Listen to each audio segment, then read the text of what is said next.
Olá, amigos, tudo bem?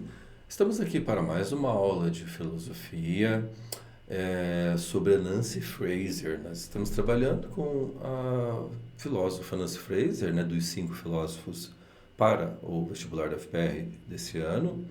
E ela é o texto que as pessoas têm um pouco mais de dificuldade, porque é típico, né, do estudioso, do escritor, né, da teoria crítica, porque ela usa muito, né, a dialética hegeliana, que é parte do pensamento que vem lá desde o Hegel, Marx, e em seguida todos os que acabaram seguindo esse caminho aí.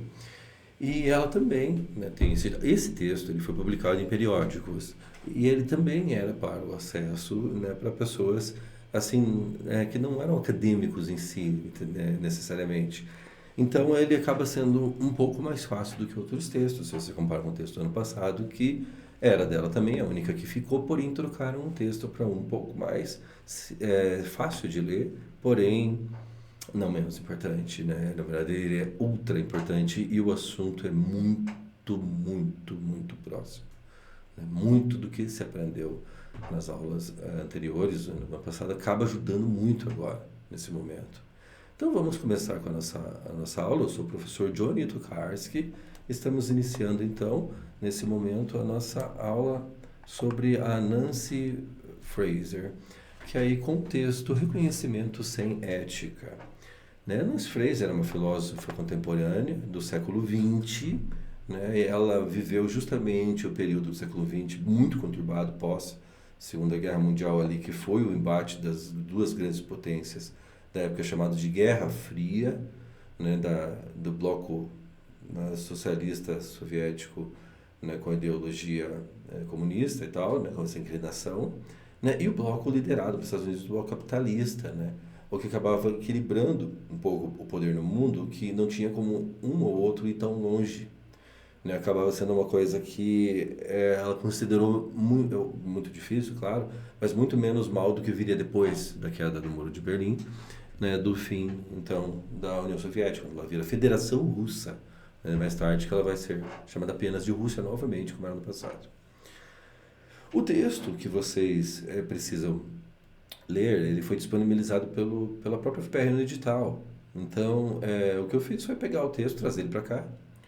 Eu deixei no mesmo formato que os outros, né? E tá aqui embaixo, na linha azul. Você pode clicar e pega para você. É o mesmo para todos, é um para cada autor só.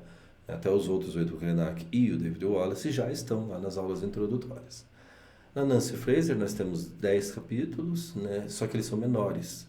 Então são mais vídeos, o maior número é agora, ou seja, terminando ela já passamos da metade. Né? E o que falta, né, que seria o Etu Krenak e o David Wallace, que os textos já estão escritos, são os mais fáceis de ler. Porém, por certa forma, eles são possivelmente os mais legais. Depende do gosto, da perspectiva de cada um. Mas possivelmente eles são sim os mais legais. Né? Desse ler, o Etu Krenak é fascinante. Você pensa é esse, quando você lê o David Wallace, você pensa a mesma coisa, é esse.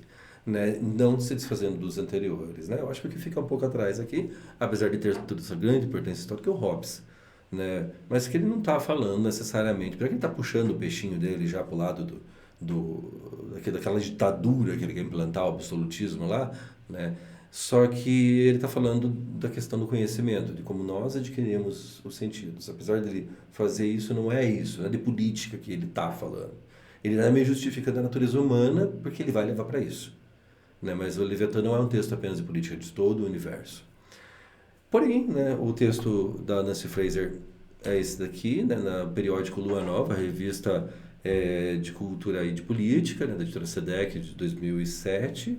Né, Reconhecimento sem Ética é o texto, né, que foi publicado aqui no Brasil. Ela é uma pensadora norte-americana, essa filósofa Nancy Fraser aí, nascida no ano de 1947, né, tendo atualmente aí 76 anos, está na ativa. Né? Então, o nosso tema de hoje, né, justamente da nossa aula, né, eu estou aqui para apresentar, eu, professor Johnny Tokarski, né, a Nancy Fraser, né, com o teu texto Reconhecimento sem Ética, o processo seletivo, né, o vestibular, né, da Universidade Federal do Paraná, UFPR, né, a matéria de filosofia do ano de 2024 para 2025, esse é o nome oficial, né, de fato. Né? A primeira coisa que você precisa lembrar da Nancy Fraser é que ela é feminista.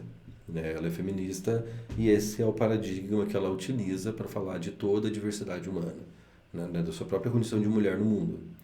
Né? E o assunto de hoje, né, muito importante, que é ampliando o paradigma, né, o modelo, né, o paradigma da justiça. Então vamos lá, amigos. Supondo que o reconhecimento é uma questão de justiça, qual é a sua relação com a distribuição? Reconhecimento é reconhecimento de você como pessoa, como indígena, como mulher, como homossexual, como asiático, como, eh, sei lá, muçulmano, como ateu, não importa. Toda a sua diversidade humana, cultura. Que você seja reconhecido como humano antes de qualquer diferença e a sua diferença, na verdade, de classificar, seja colocado como mais uma das riquezas da diversidade humana. Né? E a relação com a distribuição é que muitas vezes essas diferenças são utilizadas para justificar uma extrema má distribuição muito grave, né? Muito desigual de recursos. Né? Onde alguns têm tanto que não têm, podem morrer e vai sobrar ainda para gerações futuras, e outros não têm o que comer hoje, nesse dia. Né? Mal tem para a semana. É exatamente isso que ela está falando. Pode-se afirmar, voltando agora para a nossa segunda pergunta, que distribuição e reconhecimento constituem duas concepções distintas e sui generis de justiça, concepções diferentes, né? E elas são gerais, né? Isso que ela está dizendo aqui em latim, né? De justiça, né? Porque a resposta para ela é um sonoro não. Né? Há uma diferença, é claro, mas elas precisam funcionar juntas. A chance dessa informação ser a questão na prova, tanto para a primeira como para a segunda fase, é imensa. Fora que pode ajudar muita gente a ampliar seus horizontes, né? A entender muito do texto, que é um texto que vai sobreviver ao tempo. Né? Assim como há tantos anos ela já está inativa. Assim como outros que morreram e são lembrados, né? Provavelmente muito acontecerá com esses filósofos contemporâneos, né? Que são um número grande, né? 80% são 4 de 5 desse ano. Ou pode algum deles ser reduzido ao outro? Né? Eu posso reduzir o conhecimento à distribuição? Eu posso reduzir a distribuição de recursos ao reconhecimento? A questão da redução deve ser considerada por dois ângulos diferentes. De um lado, a questão é saber se as teorias da justiça distributiva, porque para Nancy distribuir os recursos igualitariamente é a justiça. Se elas não fizerem isso, não é injusto. Não é justo. Toda a sociedade estratificada, com classes, ela é injusta. Não é justo o discurso da extrema-direita de dizer uma coisa dessas, né? Isso é uma coisa que existe desde muito tempo, desde os faraós já tinha camadas sociais, né? Classes sociais, mas não dá para viver mais assim. Não tem mais como a gente continuar vivendo assim. Nós precisamos, né, viver com todas as nossas necessidades básicas atendidas. Básicas eu não estou dizendo só apenas comida, água e remédio, mas também educação e cultura. E liberdade. E respeito como humano, seja lá quem for. É isso que ela está dizendo. Então, das teorias, né, saber se as teorias distributivas existentes conseguem subsumir adequadamente os problemas do reconhecimento. Né? O que você vê que as teorias de justiça, que se dizem justiça, né, injustiça, né, de distribuição, não consegue. Não consegue. Ela não consegue nem quer. Né? Ou o que acontece é de você ver alguém falando um discurso político que apoia a diversidade humana, pelo menos na conversa, né? Seria o tal do hipócrita, se é só conversa, né? Que hipócrita vem da grego hipócrites, que é o ator, né? É o que finge, né? E muito é assim, né? O tal, por exemplo, da diplomacia. Isso é falsidade, né? A pessoa falsa. Se a pessoa engana aquele ali, o que ela faria comigo? O que ela faria com você? Você já parou para pensar nisso? Se alguém que faz alguma coisa assim com outra, o que ela faria com você? Pois é. Então, é justamente essa ideia, né, de que todos nós somos iguais e todos nós temos direito, né, a recursos iguais. Isso seria o justo. Segundo o meu ponto de vista, o da Nancy Fraser, a resposta é um retumbante não, né? Ela, não mesmo, né? Para ser exata, muitos teóricos distributivos estão conscientes da importância do status acima e além da alocação de recursos e procuram acomodá-lo em suas abordagens. Né? O status, então, das pessoas justificaria alguma coisa que pode justificar a diferença de distribuição, mas os resultados não são totalmente satisfatórios. A maioria dos tais teóricos assume a visão de status reduzida às dimensões econômica e legal, legal no sentido de lei, supondo que a justa distribuição de recursos e direitos é suficiente para dar conta do não reconhecimento. Todavia, de fato, nem toda ausência de reconhecimento é um resultado secundário da má distribuição, ou da má distribuição agregada à discriminação legal. Então, essa discriminação baseada na lei, isso existe. Isso existiu ao longo da história e ainda tem, por mais que tenha tido uma luta cada vez mais intensa por justiça, por equiparidade, ela continua. Que é justamente essa questão, né? Muitas vezes acontece de alguém ser injustiçado, até mesmo pela lei, pelo Estado. Isso acontece. Observe o caso do banqueiro de Wall Street, afro-americano, que não consegue pegar um táxi. Para lidar com tais casos, uma teoria da justiça deve ir além da distribuição de direitos e bens, examinar os padrões institucionalizados da valoração cultural. Porque você discriminar a pessoa por ela ter a pele negra, né, é uma questão que foi implantada, né, pelo senso comum, pelo que está na mente do povo. Em certas épocas a gente, apesar de revoltado, ficamos tanto quanto em outros tempos, hoje mais na época da consciência, que está aí, provando que isso é um absurdo, né? Mas a gente vê que isso aconteceu muitas vezes na história. Na escravidão, por exemplo, né? A Igreja Católica apoiava aquilo. Pra você ter uma ideia, ela teve que considerar se tais padrões impedem a paridade de participação na vida social, né? Mas ela impede ou ela permite? O que é que acontece de fato? O que então pode ser dito sobre o outro ângulo da questão? Né? Esse jeito de ir e voltar é exatamente o jeito dialético de falar. Né? Essa é a teoria crítica que eu disse. E é típico de autores como ela. E isso que esse é o texto mais fácil dela. Né? Então, é porque você não está acostumado. É difícil, na verdade, não é. Eu estou aqui para ajudar. Lembre-se que você pode falar comigo. Né? Você pode fazer perguntas e tal, sempre que você quiser ali. As teorias do reconhecimento existente podem subsumir adequadamente os problemas de distribuição. Então, as teorias de reconhecimento podem resolver isso, né? Porque se for pensar, falam, já faz algum tempo e nada foi resolvido. Aqui também afirmo que a resposta é um sonoro, um retumbante, unânime, uníssono. Assim, imagina uma multidão que você não vê o fim, dizendo não, né? Não é o que vai acontecer. Né? E a gente vê, né, Wall Street aqui no caso, né, que é aquela rua tão famosa nos Estados Unidos, na ilha de Manhattan, onde tem a Bolsa de Valores, né?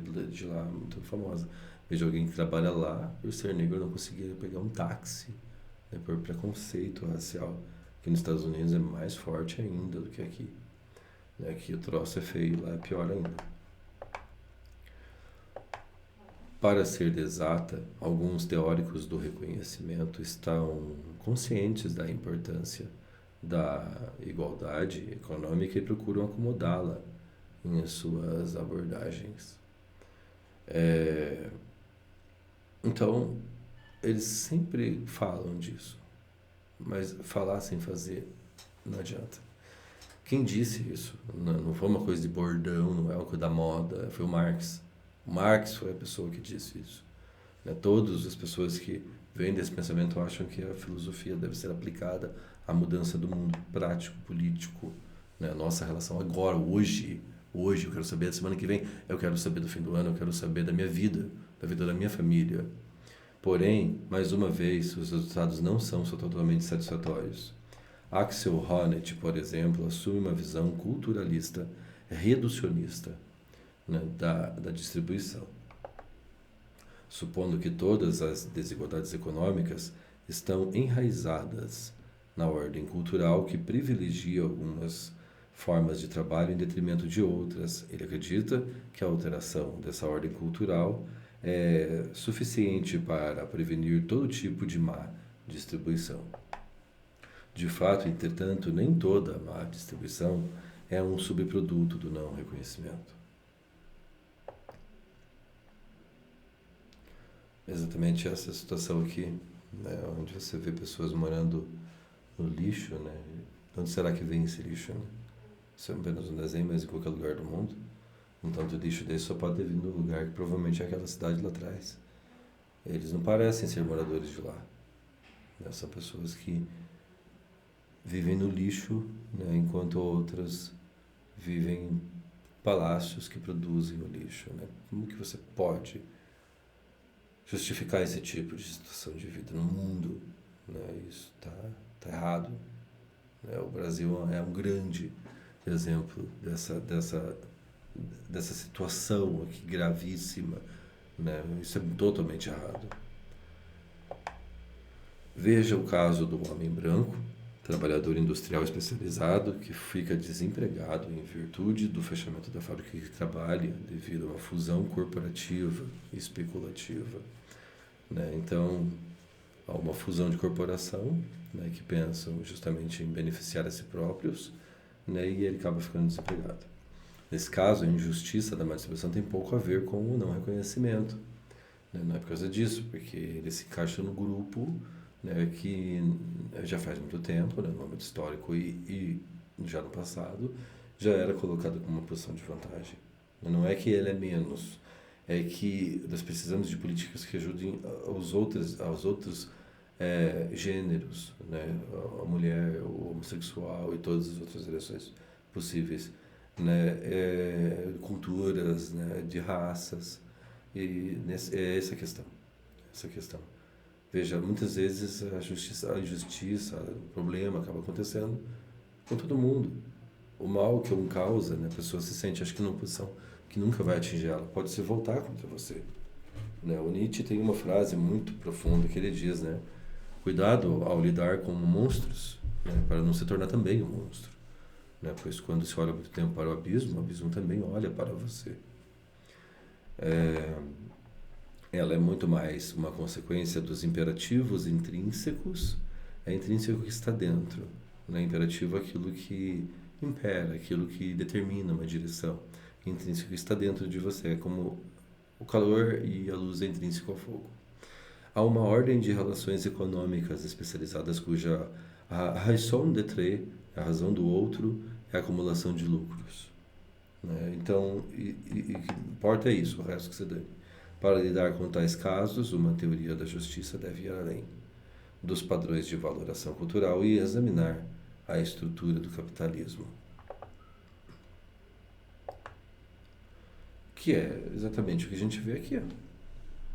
A gente vê aí um capitalista, um desenho, ele é terrível, é revoltante, mas é para ser um pouco apenas um desenho, alguém pode deixar até engraçado, mas as pessoas trabalhando como se já se produzindo para ele comer. Isso acontece na sociedade. Você vê as pessoas trabalhando para alimentar o Estado. Isso é absolutamente contra a ideia lá que tem, por exemplo, Thomas Hobbes.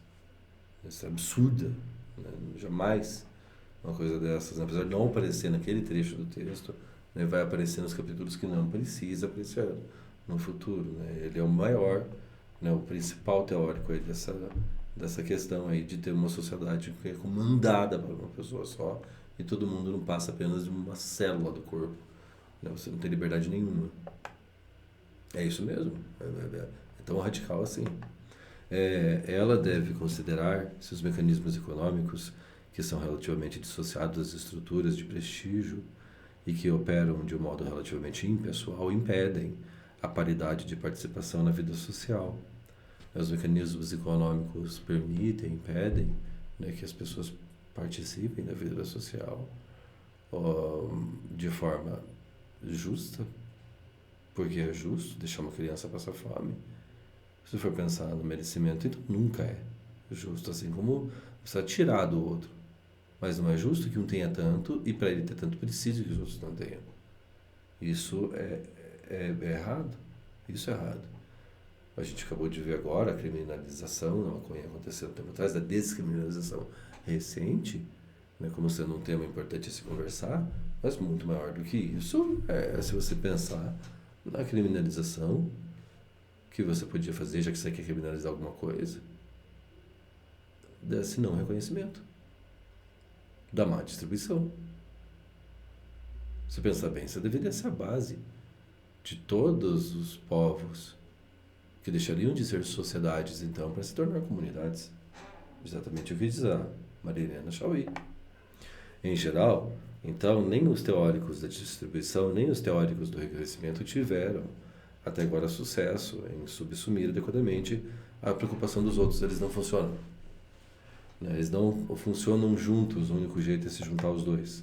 Desse modo, em vez de endossar uma de suas concepções em exclusão da outra, dizer qual que ela é melhor, seu reconhecimento ou a distribuição, proponho desenvolver uma concepção ampla da justiça, ampliando o paradigma da justiça. A minha concepção trata a distribuição e reconhecimento como distintas perspectivas sobre e dimensões da justiça.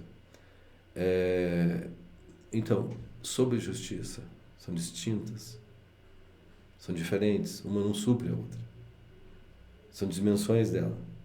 Só tem um jeito de resolver. Então elas caminharem juntas. A perna esquerda não é a direita não é a esquerda.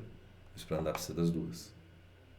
É essa a ideia de justiça da Nancy Fraser. Sem reduzir uma perspectiva à outra, ela encampa ambas as dimensões dentro de um modelo mais abrangente e inclusivo. Como já foi dito antes, o centro normativo da minha concepção é a noção de paridade de distribuição, né, de participação, né, das pessoas nesse grupo social. De acordo com essa norma, a justiça requer arranjos sociais que permitam a todos os membros adultos da sociedade interagir uns com os outros como parceiros. Né? São os parceiros, os camaradas, né? Nessa sociedade que funciona muito mais de forma igualitária. Para que a paridade de participação seja possível, afirmo que pelo menos duas condições devem ser satisfeitas.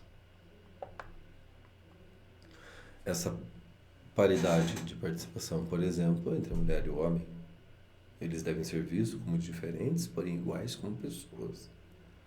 Né? E isso se aplica a todos os outros gêneros, a todas as diferenças sexuais, todas as diferenças de raça, de cultura, de história, né? E de classe, que não deveria ter. Né?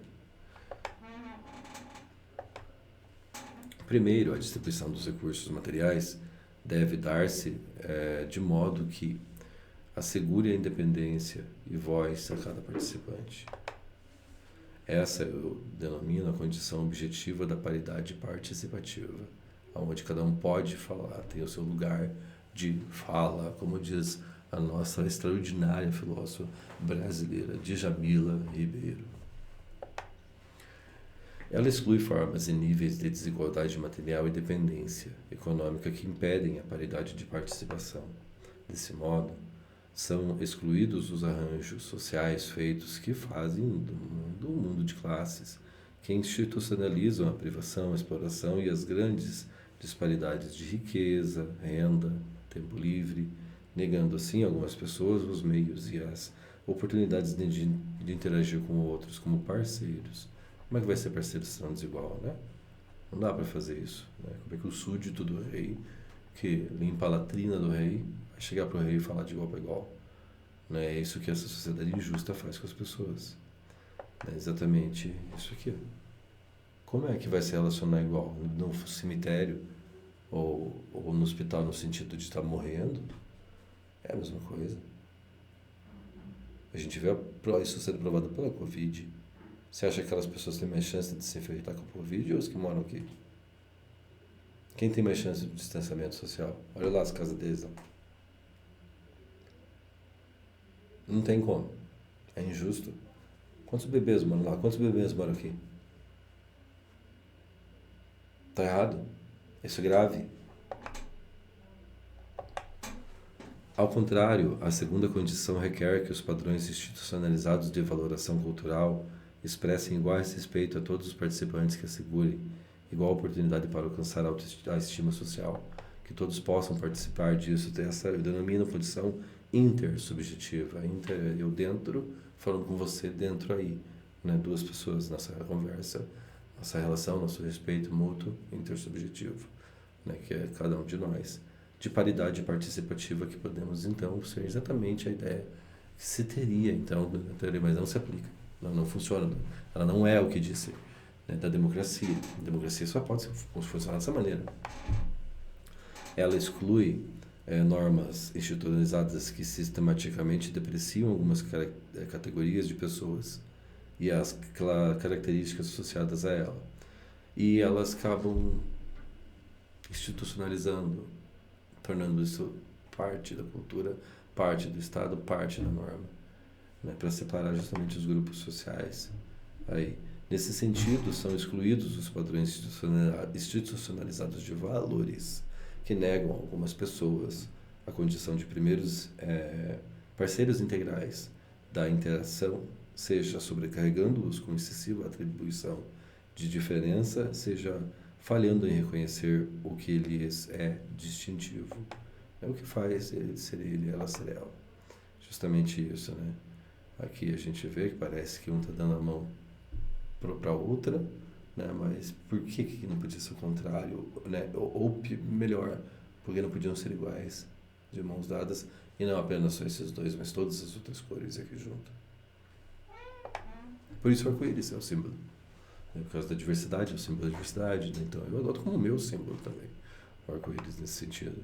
Tanto a condição objetiva quanto a condição intersubjetiva são necessárias para a paridade de participação. Nenhuma delas sozinha é suficiente, precisa das duas, né?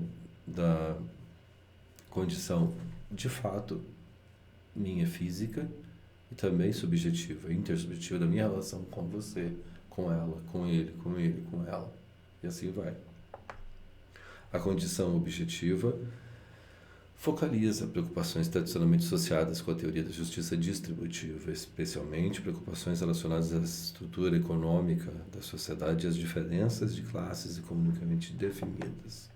A condição intersubjetiva focaliza preocupações recentemente abordadas pela filosofia do reconhecimento, especialmente preocupações relacionadas à ordem de status da sociedade e às hierarquias de status culturalmente definidas, né? É uma droga, uma merda isso, né? Não deveria acontecer nunca.